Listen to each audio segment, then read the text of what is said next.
CCN news एक पाऊल महाराष्ट्रासाठी। एसटी महामंडळाच्या उत्पन्न वाढीमध्ये बुलढाणा विभागाने संपूर्ण महाराष्ट्रात प्रथम क्रमांक पटकावला आहे। गेल्या वर्षीच्या तुलनेत बुलढाणा विभागाने तब्बल 57 लाख किलोमीटरने बस फेऱ्यांमध्ये वाढ केली असून एकूण उत्पन्नात 46 कोटी रुपयांची वाढ झाली आहे। विशेष म्हणजे योग्य नियोजन आणि चालक वाहकांच्या उत्कृष्ट कामगिरीमुळे विभागाचा नफा मागच्या वर्षीच्या 10 कोटींवरून थेट 22 कोटी रुपयांवर पोहोचला आहे। प्रवाशांना उत्तम सेवा दिल्याने यंदा तब्बल 11 लाख प्रवाशांची वाढ झाली आहे। तर उत्पन्नाच्या बाबतीत सर्वात कमी नाशिक जिल्हा आहे।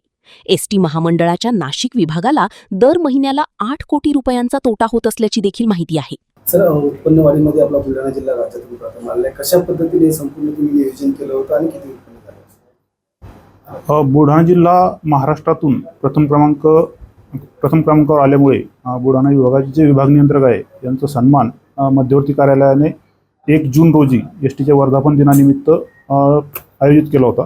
तर यामध्ये विशेषतः मॅडमनी जे नियोजन केलं होतं आणि आम्हाला जे इन्स्ट्रक्शन होत्या तेव्हा किलोमीटरमध्ये वाढ करायची, खर्चात कमी करायचं, उत्पन्न कसं वाढवायचं यासाठी जे प्लॅनिंग होतं त्यामध्ये आपण सक्सेस राहिलो आणि आपलं किलोमीटरमध्ये गतवर्षी तुलनेत जवळपास 57 लाखांनी आपण किलोमीटरमध्ये वाढ केली आहे।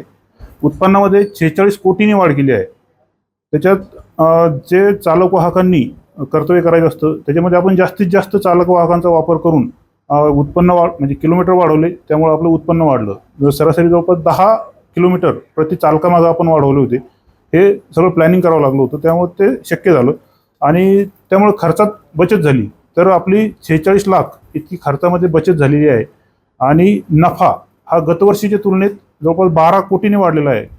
मागच्या वर्षी 10 कोटी नफा होता, तर यावर्षी आपण तो 22 कोटीपर्यंत नेलेला आहे आणि यामुळेच प्रवासी संख्या वाढली, प्रवाशांना त्याचा फायदा झाला आणि आपण प्रवाशांना जास्तीत जास्त सेवा उपलब्ध करून दिली। त्यामुळे जवळपास 11 लाख प्रवासी आपले यावर्षी वाढलेले आहे।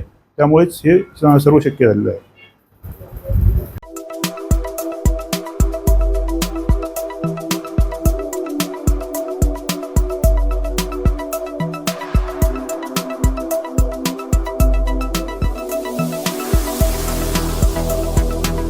तसेच आपल्या भागातील महत्त्वाच्या बातम्या पाहण्यासाठी CCN न्यूज डेस्क चॅनलला सबस्क्राइब करा आणि बेल आयकॉन प्रेस करा।